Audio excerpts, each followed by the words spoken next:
Year 11 Essential English, Miss Mason here. Today we are having a look at your explicit thinking skill for the unit, which is explain. We are learning today to develop an understanding of the skill explain. What I'm looking for is completion of all activities and submission of these tasks to Moodle. You're doing this because you're required to explain ideas and evidence in your multimodal TED Talk. So that is the assessment that you're working towards this unit. If you don't currently have the worksheet open, pause the video please and open up your worksheet. So it looks like this. My apologies, this one. So this is your worksheet that will help you go through the activities that we're going to go through today. It's got your Freya model here. It's got an opportunity for you to be able to write in this box down here. It's got our modelled example so you can see what's going on, and then your independent construction. Opportunities for you to write straight in here, construct your response at the end, save, and then upload back to Moodle for your teacher to check that. So let's go through the modelled example together. By definition, to explain is making the reader understand by giving reasons for both how and why things are the way that they are. So it's not just about one or the other, it's really important that you need to do both.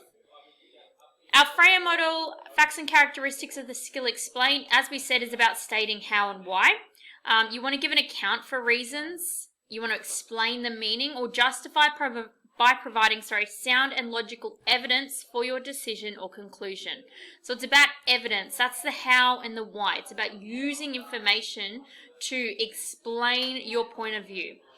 It is about, you might have to, how does something impact on this, or what are the main causes for?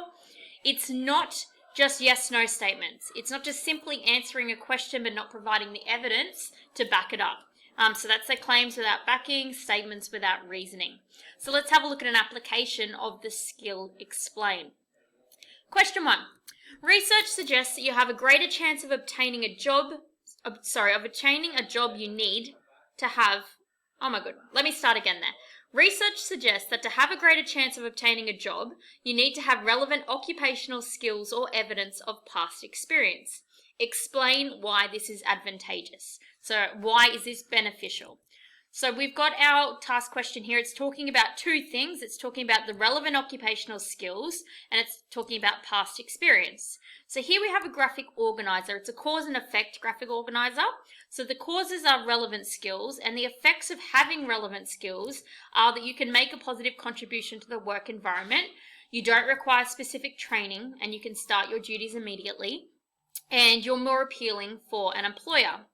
If you've got past experience, the effect of that is that you've got knowledge of the products and services as well. This isn't enough to be able to explain why this is advantageous. You're just gathering the evidence. You're gathering the why at the moment. So we need to transfer this into a paragraph that successfully answers that question, which we've got here. So there are several reasons why it is advantageous to have a relevant job. So have relevant occupational skills or past experience when applying for a job.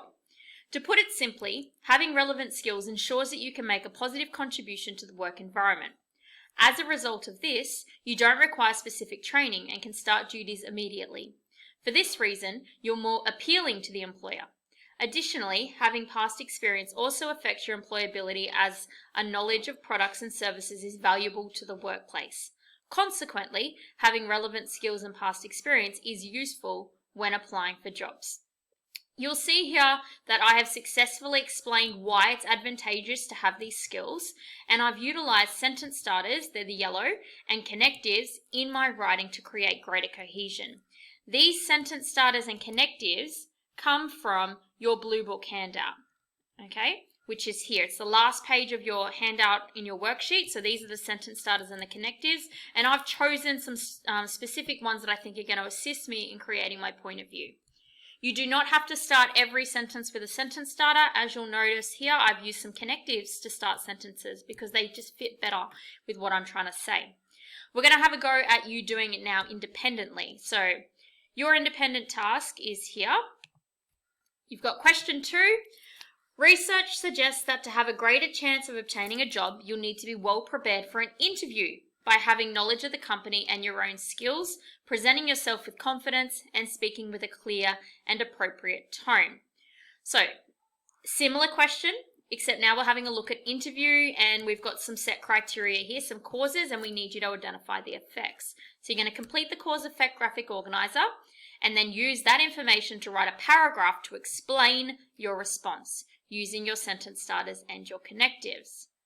The last thing that you need to do is to complete your definition of what the skill explain means on the graphic organizer, then save and upload your work to Moodle. So you'll notice on your handout, we've got your independent task here.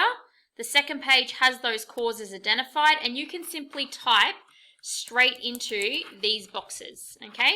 So they're editable for you to fill straight away, and then when you're constructing, you can type again straight in here, use your sentence starters and connectives, save and upload back to Moodle. Show your teacher that you can explain and give them an opportunity to provide feedback. As we said, totally and 100% beneficial for preparing for your assessment task.